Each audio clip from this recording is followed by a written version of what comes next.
காங்கிரஸ் கட்சியுடைய தலைவராக இருக்கக்கூடிய செல்வ பெருந்தகை என்ன சொல்றாருன்னு சொன்னா, பாரதிய ஜனதா கட்சியில ரவுடிகள் இருக்காங்க, பட்டியலாம் கூட வெளியிட்டு இருக்காரு. அந்த பட்டியல பார்த்தோம்னு சொன்னா எங்க கட்சிக்கு சம்மந்தமே இல்லாத பல பேர் இருக்காங்க.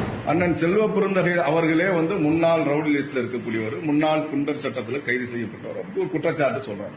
அதே கட்சியினுடைய தலைமை அலுவலகத்தில் ஒரு 75 வயது நிரம்பி இருக்கக்கூடிய காங்கிரஸ் கட்சியினுடைய மூத்த தலைவர் என்று சொல்லிக் கொள்ளக்கூடிய ஒருத்தர், ஒரு மூத்த தலைவரா இல்ல மூத்திர முடிக்கிற தலைவரான்னு தெரியல நமக்கு. அதே மாதிரி செல்வ பெருந்தகை அவர்களை பத்தி சொல்லும் போது எங்க தலைவர் தெருவில் சுத்திட்டு இருக்க ஆள் இல்ல, ஒரு தேசிய கட்சியோட தலைவர். அப்ப எங்க தலைவர் யாரு? உன்ன மாதிரி புறம்போக்கா? எங்க காங்கிரஸ் கட்சி இருக்கு, திமுக முதுகுல ஏறி சவாரி பண்ணி தேர்தலில் ஜெயிக்கிறீங்க. ஒரு அரசியல் அனுபவம் உள்ள பல தலைவர்களோட பழவுன்னு சொல்லக்கூடிய அநாகரிகமற்ற ஒரு தலைவர் எங்களுடைய பிரதமரை பத்தி ஊர்மையிறாருன்னு பேசுறாங்க. ஏன்னா ஆம்பளையா அழியான்னு கேட்டா ஆம்பளைங்கிறதுக்கு இதுதான். நீங்க வேற மாதிரி ஆண்மைங்கிறத நீங்க எப்படி நிரூபிக்கணும்னு ஆசைப்படுறீங்கன்னு எனக்கு தெரியல. அது அவர் தெளிவா சொன்னாருன்னா அதுக்கு வேணா ஏதாவது ஏற்பாடு பண்ணாருன்னா நம்ம அதை பத்தி யோசிக்கலாம். உன் பொண்டாட்டியோ உன் பொண்ணையோ இலங்கை ராணுவம் பண்ண மாதிரி கற்பழிச்சிருந்தா அல்லது அந்த மாதிரி நிர்வாணமா போட்டிருந்தா நீ காங்கிரஸ் கட்சியில இருப்பியா? அடுத்தது நீ பயந்தாங்கொல்லி, பேடி, பொட்டைகள் பாத்தீங்கன்னு சொன்னா ஒரு பாட்டு பாடினாருன்னு சொன்னா உடனே அரெஸ்ட் பண்ணி ரிமாண்ட் கொண்டு போறான், அடுத்து குண்டாசன் எல்லாம் போடுறான். பிரதமரை ஊர்மையிறான்னு சொல்லலாம், மாநில தலைவரை எவ்வளவு கேவலமா பேசணுமோ பேசலாம், உள்துறை அமைச்சரை என்ன வேணாலும் பேசலாம், அவன் மேல வழக்கு போடாது இந்த அரசாங்கம். அதுக்காக நாங்கெல்லாம் பொட்டை கிடையாது, பேடி கிடையாது. நாங்கெல்லாம் பல களத்தை நேருக்கு நேரம் சந்திச்சுட்டு தான் இங்க வந்திருக்கோம்.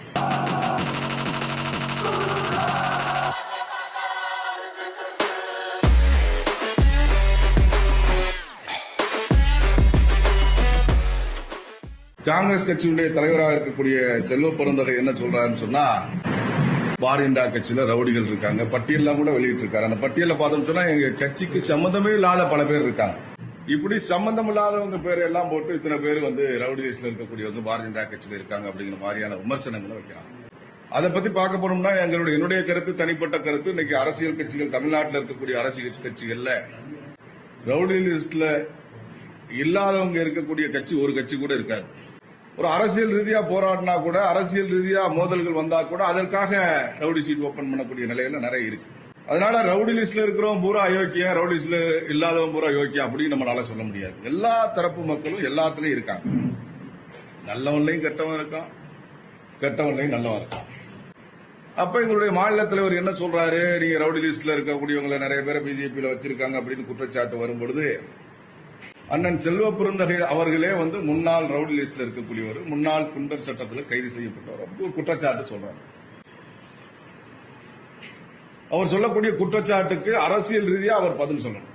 அரசியல் ரீதியா ஒன்னு, என் மேல அந்த மாதிரி எந்த குற்றச்சாட்டுகளும் கிடையாது, நான் ரவுடி லிஸ்ட்ல இல்ல, குண்டர் சட்டத்தில் என்ன கைது பண்ணல, தவறான குற்றச்சாட்டை சொல்லியிருக்காரு, நான் நீதிமன்றத்தில் போய் வழக்கு தொடுக்க போறேன், அண்ணாமலைக்கு தண்டனை வாங்கி கொடுக்க போறேன் அப்படின்னு சொல்லி ஒரு பதில் அவர் சொல்லலாம். இல்ல, நான் இந்தந்த வழக்குல என் மேல் குற்றச்சாட்டப்பட்டிருந்துச்சு, அதுக்கான காரணங்கள் என்ன, நான் மக்களுக்காக போராடினதுனால அந்த வழக்கு வந்துச்சு, இல்ல பொய்யா என் மேல வழக்கு பதிவு செய்யப்பட்டது ஆளுங்கட்சியால, இது ஒரு காரணங்களை சொல்லி அவர் மறுப்பு தெரிவிக்கலாம். இதுதான் ஜனநாயக முறைப்படி நியாயமா இருக்கு.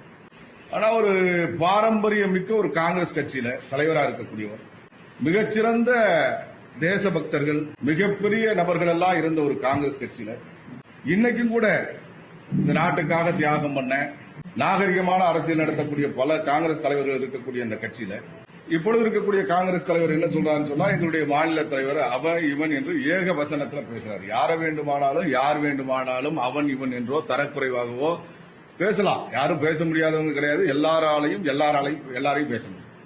அது மட்டும் இல்லாம வன்கொடுமை சட்டத்துல உடனடியாக கைது செய்யப்படுவார் அப்படின்னு ஒரு குற்றச்சாட்டை சொல்றாரு.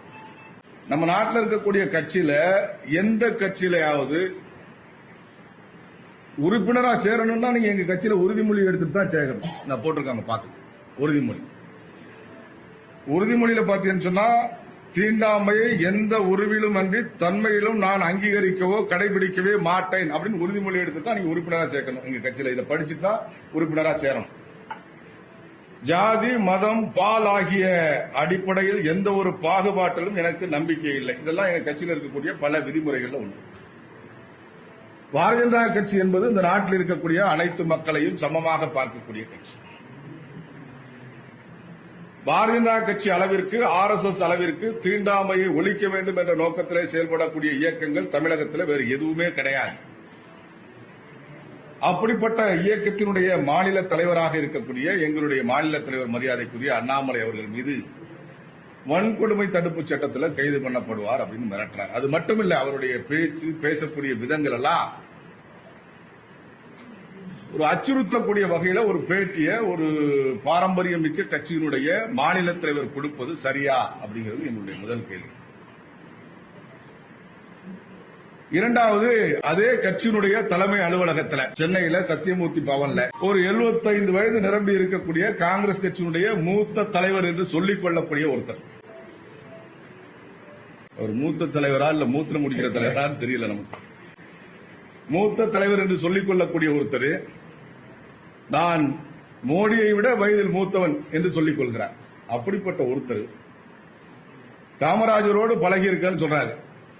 காமராஜருடைய கால் தூசுக்கு சமமார் அவருக்கு இந்த பேட்டியை பார்த்தா அவருடைய மரியாதை. மிகப்பெரிய தலைவர்களோடு பழகிருக்கன்னு சொல்றாரு. அந்த தலைவர்கள் எல்லாம் அவங்களோட இவர் பழகணும்னு சொல்றதை அசிங்கப்படுத்துறது.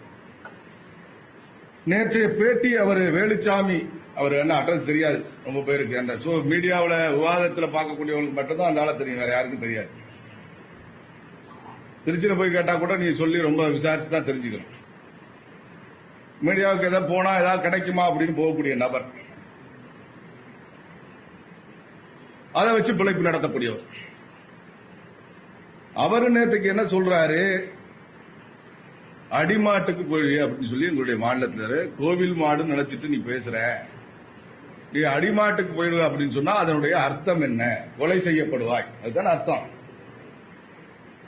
கோயில் மாடு நினைச்சிட்டு நீ எல்லாரையும் பேசுற, நீ அடிமாட்டுக்கு போயிடுவ அப்படின்னு சொன்னா நீ கொலை செய்யப்படுவாய் அப்படின்னு ஒரு வார்த்தையை உபயோகப்படுத்துறாரு. அப்படிப்பட்ட வயதுல மூத்த ஒருத்தர் அவரு சொல்றது நமக்கு, ஏன்னா அவங்களுக்கு ஈக்குவலா எல்லாத்துலயுமே நம்மளும் இறங்க வேண்டியிருக்கு. வேற அரசியல் நடத்தணும்னா வேலை வழி கிடையாது. ஒரு கண்ணத்தில் அடிச்சா மறு கண்ணத்தை காட்டிட்டு போறோம்னு சொன்னா இந்த காலத்துல அரசியல் நடத்த முடியாது. பாரதிய ஜனதா கட்சியில சில பேர் இருக்கலாம், குற்றச்சாட்டுகள் இருக்கக்கூடிய பல பேர் இருக்காங்க, இருக்கும். அவர்கள் மீது எதுக்காக குற்றச்சாட்டு வந்துச்சு? பாரதிய ஜனதா கட்சிக்கு வந்ததுக்கு பிறகு அவன் தப்பு பண்றானா?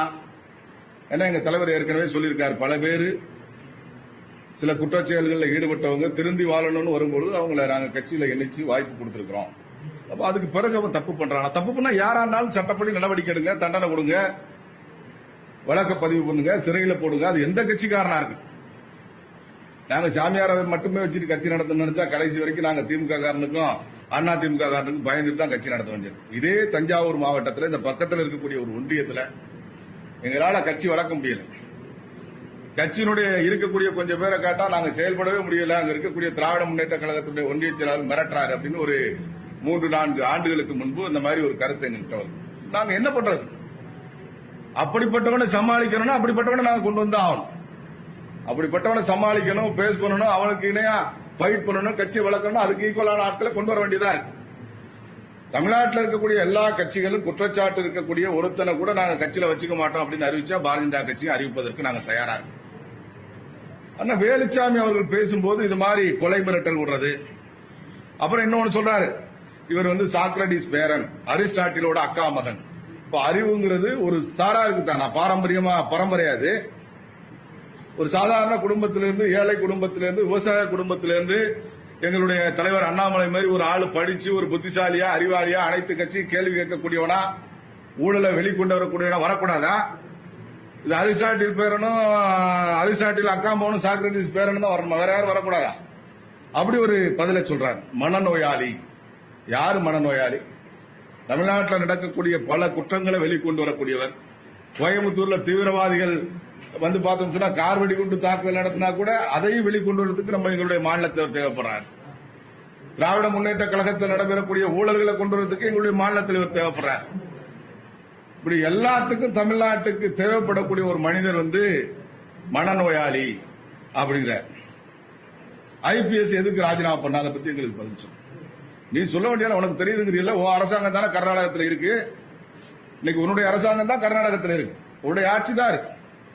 அங்க இருக்கக்கூடிய அரசாங்கத்திலிருந்து எடுத்து எதுக்காக ராஜினாமா பண்ணாரு, என்ன தப்பு பண்ணாரு எங்களுடைய தலைவர், எதுக்காக ராஜினாமா பண்ணாரு நீ சொல்லு, குற்றச்சாட்டு சொல்லு பார்க்கலாம்.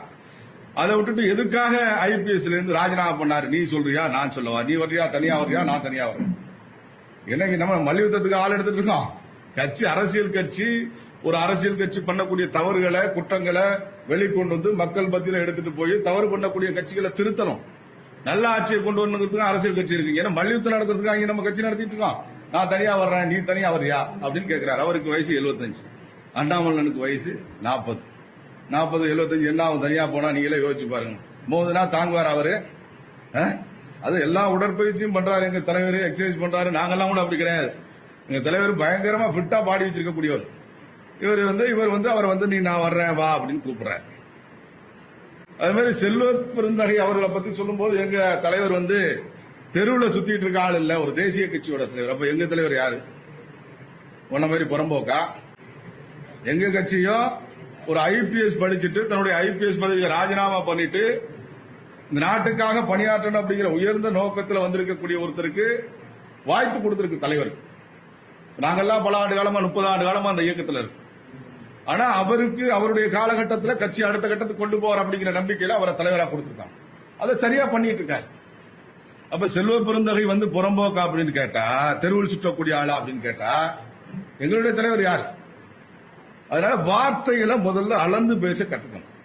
அளவுக்கு மீறி பேசினா பாரதிய ஜனதா கட்சியில் இருக்கக்கூடிய உங்க மாதிரியே பதில் சொல்ல வேண்டியிருக்கும். உங்களை விட 4 பங்கு கூடுதலா நாங்க பதில் சொல்லுவோம். நாங்க நாகரிகமா இருக்கணும், நாகரிக அரசியல் நடத்தணும் அப்படின்னு விரும்புறோம். ஊராட்சி தலைவரான உன்னால வெற்றி பெற முடியுமா அப்படின்னு கேட்கிறாரு வேலுச்சாமி. கட்சியினுடைய அனுமதியோட தலைமை அலுவலகத்தில் நடக்குது. எங்கேயும் இந்த மாதிரி வீட்டுல இருந்து கொடுத்தா வேற. நான் தலைவர்கிட்ட கேட்கல, கட்சியில கேட்கல, நான் கொடுக்குறேன். என் கட்சியை பத்தி பேசுறது, என் தலைவனை பத்தி பேசுறது, என் பிரதமரை பத்தி பேசுறது, என் உள்துறை அமைச்சரை பத்தி பேசுறது எங்களால ஏற்றுக்கொள்ள முடியல, நான் கொடுக்குறேன். ஆனா நீங்க என்ன பண்றீங்க? தலைமை அலுவலகத்தில் சத்தியமூர்த்தி பவன்ல கூப்பிட்டு நீ ஒரு பிரஸ் மீட் கொடு, இப்படியெல்லாம் அண்ணாமலையை பேசு, அவனை கேவலப்படுத்து அப்படின்னு வழிகாட்டி அனுப்பி வைக்கிறீங்க. இது எந்த வகையில ஏற்றுக்கொள்ள முடியும்? ஊராட்சி தலைவரா நின்று ஜெயிக்க முடியாது. நாங்க தயாரா இருக்கோம். 234 தொகுதியில 26 தேர்தலில் தனிச்சு நிக்கிறதுக்கு பாரதிய ஜனதா கட்சி தயாரா இருக்கும். இவர் காங்கிரஸ் கட்சியுடைய தலைவர் தானே செல்வ பிறந்தகை, அவர் சொல்லிதானே பேசுறாரு. வேலுச்சாமி செல்வ பிறந்தகை கிட்ட பேசி 2026 தேர்தலில் பாரதிய ஜனதா கட்சி தனிச்சு நிக்க தயாரா இருக்கு. அதே மாதிரி நம்மளும் தனிச்சு நிக்கணும் அப்படின்னு அறிக்கை கொடுக்க முடியுமா அவரால்?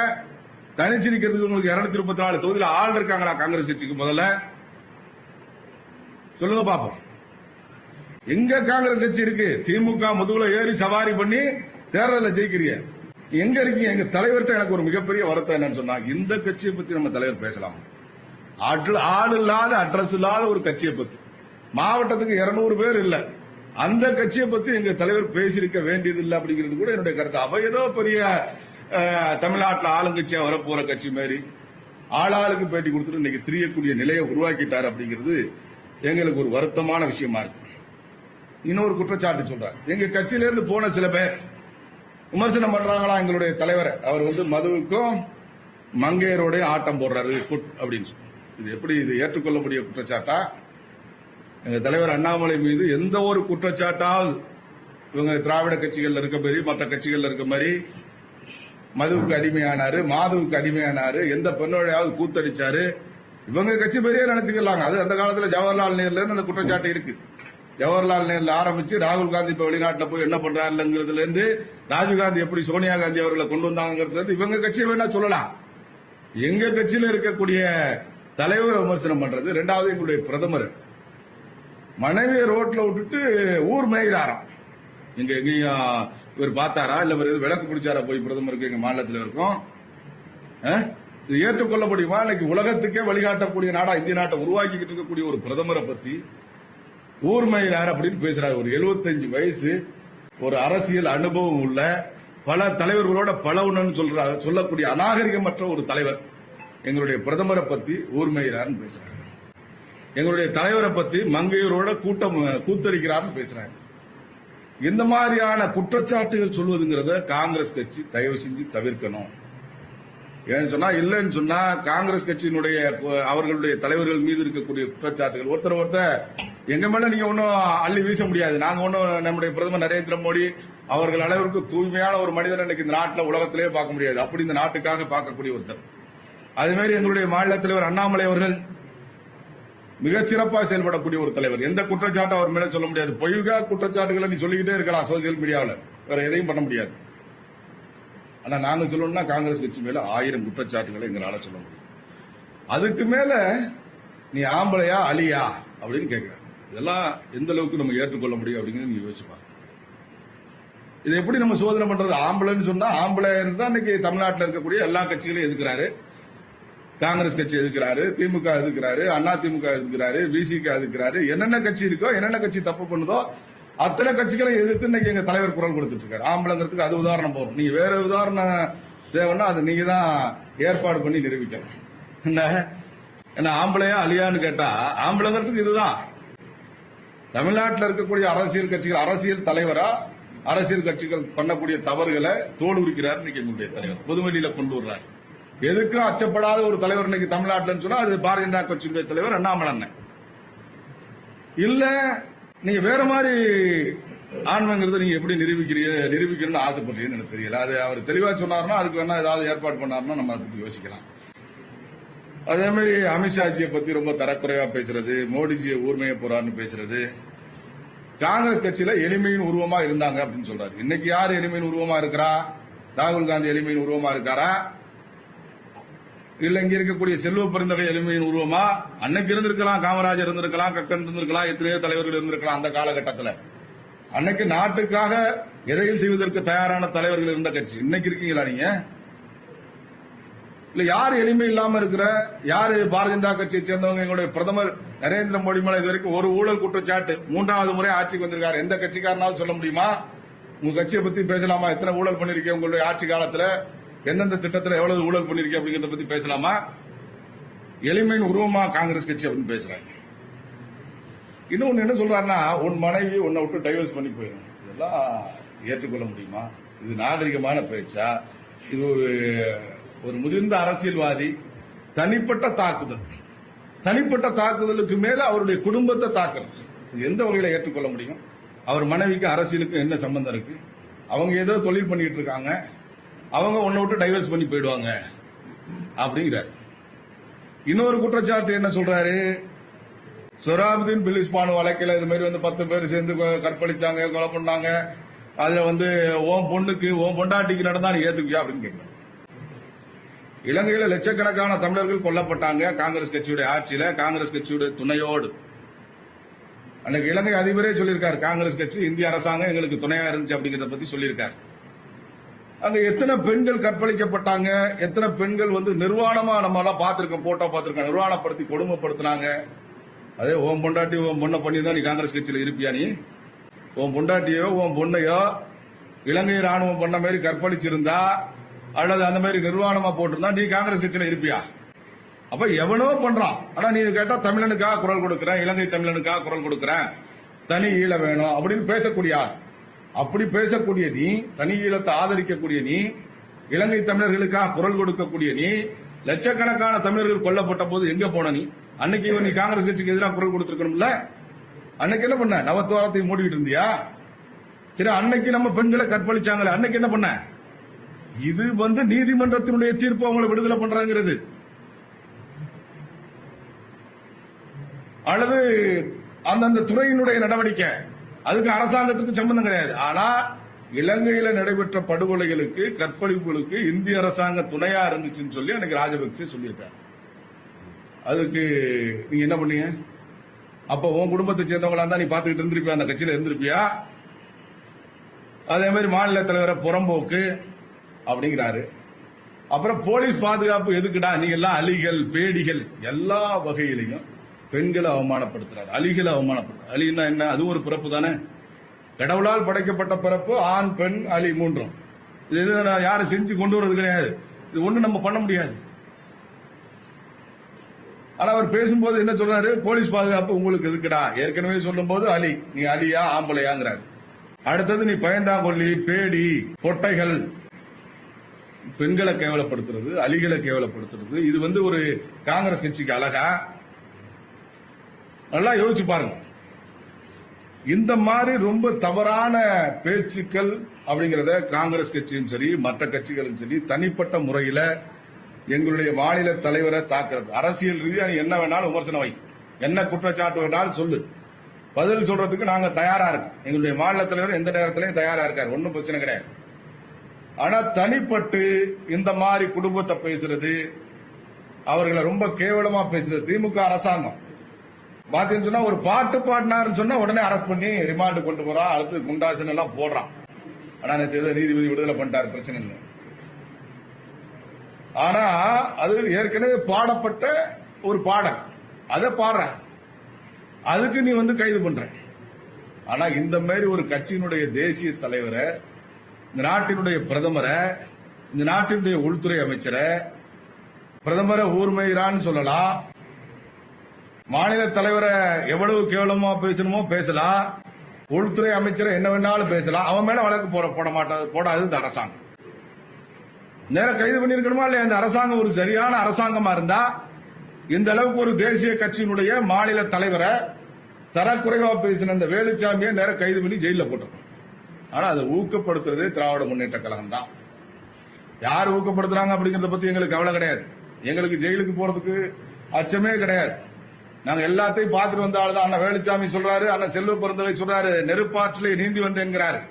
நாங்களும் எல்லா ஆற்றையும் பார்த்துட்டு தான் வந்திருக்கிறோம். பாரதிய ஜனதா கட்சிக்காரன் போலீஸ் பாதுகாப்பு எதுக்குடாங்கிற உன்ன மாதிரி இருந்தா ஓகே. நாங்க யாரும் பாதுகாப்பு நாங்களா கேட்டு வாங்குறதெல்லாம் கிடையாது. நாங்க எந்த இடத்துல எனக்கு பாதுகாப்பு வேணும்னு எழுதி கொடுத்தது கிடையாது. பிஜேபி காரன் எவ்வளவு வேணா எழுதி கொடுத்திருக்கலாம், ஒரு சில பேர் எனக்கு தெரியாது. உனக்கு பிரச்சனை கிடையாது, பயங்கரவாதியால உனக்கு ஆபத்து கிடையாது. பயங்கரவாதத்துக்கு துணை போகக்கூடிய நீங்களா இருக்கீங்க, உங்களுடைய கூட்டணி கட்சியை சேர்ந்தவங்க எல்லாம். தீவிரவாதிகளால ஆபத்து கிடையாது. அப்ப பாரதிய ஜனதா கட்சியில் இருக்கக்கூடிய இந்த நாட்டினுடைய வளர்ச்சிக்காக பாடப்படக்கூடிய பல பேருக்கு ஆபத்து இருக்கு அப்படிங்கிற அடிப்படையில் அரசாங்கம், உளவுத்துறை அவர்களுடைய அறிக்கையினுடைய அடிப்படையில் போலீஸ் பாதுகாப்பு கொடுக்கிறாங்க. அதுக்காக நாங்கெல்லாம் பொட்ட கிடையாது, பேடி கிடையாது. நாங்கெல்லாம் பல பல களத்தை நேருக்கு நேரம் சந்திச்சுட்டு தான் இங்க வந்திருக்கிறோம். என்ன, நாங்க ஒன்ன மாதிரி தனிப்பட்ட களத்தை சந்திக்கிறாலும் கிடையாது. நாங்க பல நூற்றுக்கணக்கான பேரை கூட நின்று சந்திச்சு, நாங்க தான் பல நூற்றுக்கணக்கான பேரை நேருக்கு நேரா களத்துல நின்று சந்திச்சு களமாடி இன்னைக்கு வந்திருக்கிறோம். பிஜேபியில் இருக்கிறவங்க ஒன்னும் நீ பழைய காலம் மாதிரி ஏதோ இங்கதான் பிராமணா ரொம்ப வீக்கா நினைக்கிறது. தமிழ்நாட்டில் அவன் எதிர்த்து அடிக்க மாட்டான், எதிர்த்து பேச மாட்டான் அப்படின்னு. நாத்துல போயெல்லாம் நீ சொன்னீங்கன்னா கழுத்து எடுத்துருவான். இங்கதான் அந்த மாதிரி நினைச்சிட்டு இப்ப நாங்க எல்லாரும் இருக்கோம் பாரதிய ஜனதா கட்சியில. இன்னைக்கு பாத்தீங்கன்னு சொன்னா அதை சொன்னாலும் ஏதாவது அண்டர்ஜபிலிட்டி கேஸும்பா. இன்னைக்கு பாத்தீங்கன்னு சொன்னா பன்னி கறி திங்கிறவனும் கட்சியில இருக்கும், மாட்டு கறி திங்கிற நாங்களும் கட்சியில இருக்கிறோம், ஆட்டு கறி திங்கிற நாங்களும் கட்சியில இருக்கிறோம், காக்கா கறி சாப்பிடுற நாங்களும் இருக்கிறோம். எல்லாரும் இன்னைக்கு பிஜேபியில் இருக்கோம். எல்லாத்துக்கும் தயாரான ஆட்கள் தான் நாங்க. உங்களை மாதிரி மிரட்டலுக்கு, உருட்டலுக்கு, அச்சுறுத்தலுக்கு எல்லாம் யாரும் பயப்பட மாட்டோம். இனிமே ஒரு தடவை இந்த மாதிரி தனிப்பட்ட முறையில தரக்குறைவா எங்களுடைய மாநில தலைவரை விமர்சனம் பண்ணா அதனுடைய விளைவுகள் மிக மோசமா இருக்கும் அப்படிங்கறத மட்டும் நாங்க தெரிவிச்சுக்கிறோம். இரண்டாவது, போராட்டம் நடத்துறோம். எங்க பார்த்தாலும் எங்களுடைய தலைவர் கொடும்பாவி இருக்கிறது. போராட்டம், நீ மாவட்டத்துக்கு 200 பேர் வச்சிருப்ப, உன்னால போராட்டம் நடத்துதுன்னா எங்களால முடியாதா? நாங்க கிட்டத்தட்ட மாவட்டத்துக்கு 1 லட்சம் பேர் வச்சிருக்கோம் குறைந்தபட்சம். எங்களால போராட்டம் நடத்த முடியாதா? நீ நடத்துற மாதிரி 10 பங்கு 100 பங்கு பெருசா எங்களால நடத்த முடியும். காவல்துறையும் அரசாங்கமும் சட்டம் ஒழுங்கு சீர்கெட்டு போகணும் அப்படின்னு நினைச்சா இதுக்கெல்லாம் அனுமதி கொடுங்க. ஏன்னா அவன் பண்ணும்போது அனுமதி கொடுத்துட்டு பிஜேபி காரன் பண்ணும்போது மட்டும் அரசு பண்ணி சிறையில் வைக்கிறங்கிறது ரொம்ப காலத்துக்கு உங்க அரசாங்கம் நீடிக்காது. இந்த மாதிரி ஒருதலை பட்சமா செயல்படுறது, மக்கள் பிரச்சனைக்காக போராடினா கூட அதிமுகவுக்கு அனுமதி கொடுக்கிறது, பிஜேபிக்கு அனுமதி கொடுக்கிறது இல்ல. அதே மாதிரி வேலுச்சாமி பேசினா கைத்தட்டி வேடிக்கை பார்க்கறது, பிஜேபி காரன் பேசினா நடவடிக்கை எடுக்கிறது அப்படிங்கிற ஒருதலை பட்சமான நடவடிக்கைங்கிறது ரொம்ப காலம் அந்த அரசாங்கம் நீடிக்காது. அதனால இது எல்லாத்தையும் கட்டுப்படுத்துறதுதான் அமைதிக்கு வழி உகந்ததா இருக்கும். தமிழ்நாட்டில் சட்டம் ஒழுங்கு சரியா இருக்கணும்னு சொன்னா கூட இந்த மாதிரியான பேச்சுக்களை, தனிப்பட்ட விமர்சனங்களை பேசின உடனடியா தடுத்து நடவடிக்கை எடுக்கணும். ஏன்னா நேற்றுக்கு பேசி நீ நேற்று வரைக்கும் நடவடிக்கை எடுத்துருக்கணும். நேற்றுக்கே நான் பதிவு போட்டேன். இது வரைக்கும் எந்த நடவடிக்கை இல்லாத பட்சத்தில் தான் நாங்க பதிலடி கொடுக்க வேண்டியது. இது முதல் கட்டம். அடுத்த கட்டம் நீங்க இதை மாதிரி பேச ஆரம்பிச்சேன்னா எங்களுடைய பதிலடிகள் ரொம்ப கடுமையா இருக்கும், சட்டப்படி இருக்கும். நீ சோசியல் மீடியால கொடுத்தா நானும் சோசியல் மீடியால கொடுப்பேன், நீ தொலைக்காட்சியில கொடுத்தா நானும் தொலைக்காட்சியில கொடுப்பேன், நீ போராட்டம் நடத்தினா நானும் போராட்டம் நடத்துவேன். நீ என்ன பண்ணணும்னு நினைக்கிறியோ அதுக்கு நாங்க தயாரா இருக்கிறோம். பாரதிய ஜனதா கட்சியுடைய மாநில தலைவர்ங்கிறது தனிப்பட்ட நபர் கிடையாது. இன்னைக்கு தமிழ்நாட்டில் கிட்டத்தட்ட எங்க கட்சியில அதிகாரப்பூர்வமா 75 லட்சத்துக்கு மேற்பட்ட உறுப்பினர்கள் இருப்பாங்க. இன்னும் உறுப்பினர் ஆக்கப்படாதவங்க கிட்டத்தட்ட 50 லட்சம் பேர் இருக்கலாம். 1 கோடிக்கு மேற்பட்ட பேர் இன்னைக்கு தமிழ்நாட்டில் பிஜேபி ஆதரவாளர்கள் இருக்கிறோம். அண்ணாமலைங்கிறவர் ஒரு தனிப்பட்ட மனிதர் கிடையாது, நீங்க விமர்சனம் பண்றதுக்கு எல்லாரும் வேடிக்கை பார்க்கறதுக்கு. அதனால இது கடைசியா இருக்கணும் அப்படிங்கிறது எங்களுடைய எச்சரிக்கை. எங்களுடைய போராட்டமும் கூட இன்னைக்கு காங்கிரஸ் கட்சியுடைய போராட்டம் இருந்ததுன்னு சொன்னா எங்களுடைய கட்சியும் கூட அனைத்து இடங்களிலும் கொடும்பாவி இருக்கணுமா, ஆர்ப்பாட்டம் பண்ணணுமா, சாலை மறியல் பண்ணணுமா, போராட்டம் பண்ணணுமா, எல்லாத்தையும் செய்வதற்கு நாங்களுக்கும் தயாராகும் என்பதை மட்டும் சொல்லிக் கொள்கின்றோம். நன்றி, வணக்கம்.